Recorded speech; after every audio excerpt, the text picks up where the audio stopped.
Do the rich people cringe and say, don't tell them that, Robert? Yes. Don't tell people what you know. Right. Keep them poor. So my father was the head of education, PhD, all that stuff. I go home and ask him, said, why don't we learn about money in school? And he looked at me and says, because the government doesn't let us teach that subject. The government tells us what we can teach and what we can't teach. And I thought that was strange. And I said, but aren't we going to school to learn about money? He says, no, your job is to get a job. I said, but you get a job to earn money. He goes, no, you're supposed to just get a job. And I went, no. Isn't the purpose of a job to earn money? He goes, you're correct. I said, so why don't I just learn about money? I can skip the job part, you know? And he got flustered and he said, if you want to learn about money, why don't you ask your best friend's father about money? And I said, why? That's Mike. So I asked him. He says, because Mike's father is an entrepreneur. And I said, what are you? He says, I'm an employee. I'm a government employee. I went, oh, what's the difference? He says, the difference is an entrepreneur must know about money, or they're no longer entrepreneurs. And he says an employee doesn't have to know anything about money because the government will take care of them, the company will take care of them. So I'm all confused. But I took my dad's advice and I trundled over to Mike's father's office and knocked on his door and I said, hey, I'm here, 9 years old. Teach me about money. He says, beat it, kid, you know. But that's where the story of Rich Dad, Poor Dad started.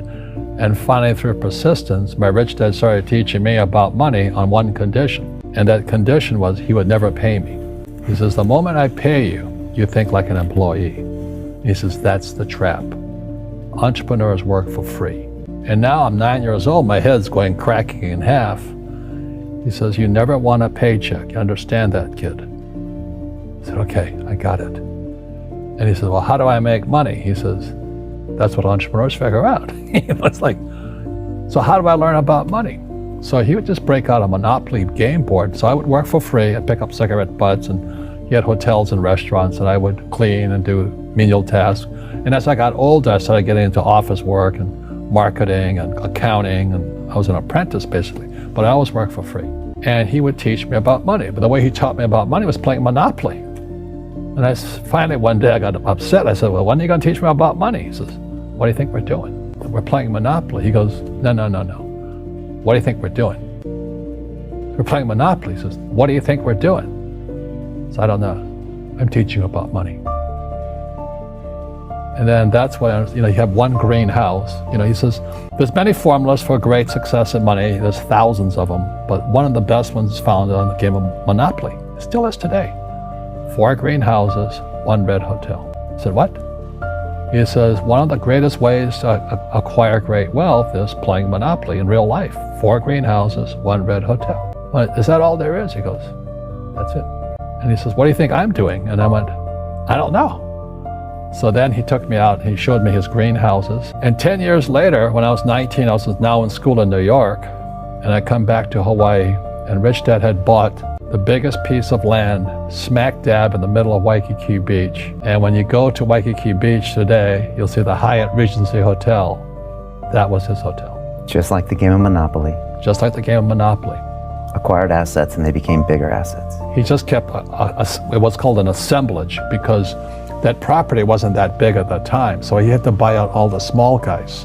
Because Waikiki was a little dirt water little town. So he'd buy out this shop owner and buy that shop owner. And it took him a while, but he finally assembled this large piece of property. And then he and Hyatt put up this giant hotel. It just sold for $800 million. So that's how I learned about money. I've had financial crashes. I've had people stab me in the back, but they're all good because I grow from it. That's spirituality. Now, people who are afraid of making mistakes, like they teach in school, they don't ever grow. Because spirituality is there's good and there's bad. There's right and there's wrong. There's up and there's down. Most people only want to be right. They only want to be positive. Well, you can't have that. That's not reality. Well, I wasn't poor by most people's standards, but I came from a family with a poor attitude, if you know what I mean. Because rich, poor, middle class, poverty starts with a fundamental attitude. Poverty is passed on. It's taught in your families. And middle class is taught in families. And so the people right now who are sitting at home, who are struggling financially or worried about money or unhappy, they may be making a lot of money, but unhappy with what they're doing, it was probably taught to you. You know, your super ego was taught, get a job, work hard, or you'll never be rich, or the rich are evil, or whatever. The school system will never teach you about money.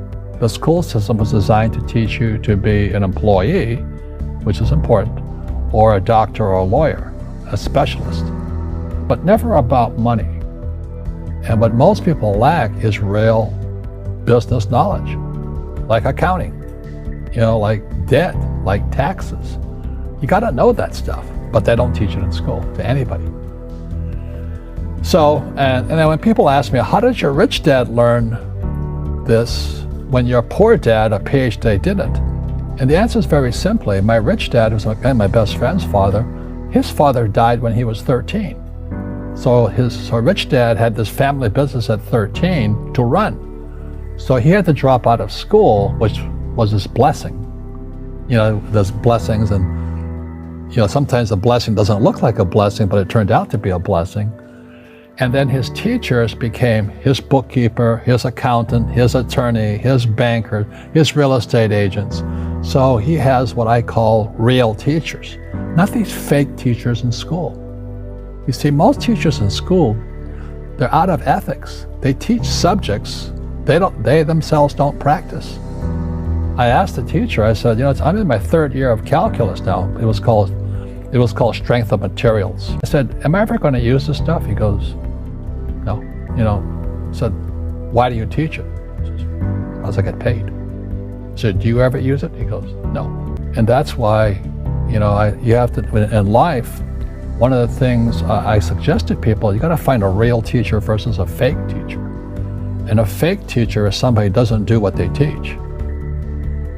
And a real teacher is doing what they teach every day. So my accountants, my attorneys, they're in it every single day. That's how I learn, because every day I'm solving problems in my business. So I have accountants and attorneys and bankers and all these people on speed dial because I'm solving problems with my team. I see you giving this knowledge out, and yeah. Do the rich people cringe and say, don't tell them that, Rob? Yes. Don't tell people what you know. Right. Keep them poor. But, unfortunately, the poor, as was in the Bible, I'm not real religious, the poor will always be amongst us because it starts up here. Right, it's that fear mentality. It's in their words, and the words become flesh. Again, I'm not really religious. I flunked out of Sunday school also. But when they say I can't afford it or I can't do that, they go down. They become what they say. My PhD daddy says, what do you think I am, made of money? I can't afford that. And my rich dad would say, that's why he's poor. Poor people say, I can't afford it, I can't do that, I don't have time. Because this is an escape. It's an escape, you know what I mean? It's easy to say, I can't afford it. And your rich dad used to say what instead of, I can't afford it? How can I afford it? How can I do that? What would it take, or why should I do that?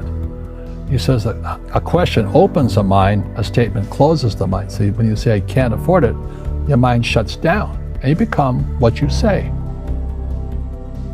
Rugby is a team sport, but so is soccer. The rules are different. And other people are golfers. They play by themselves. And so everybody's different. So my game financially is business, number one. Second is real estate. So what I say to young people is, you find your game.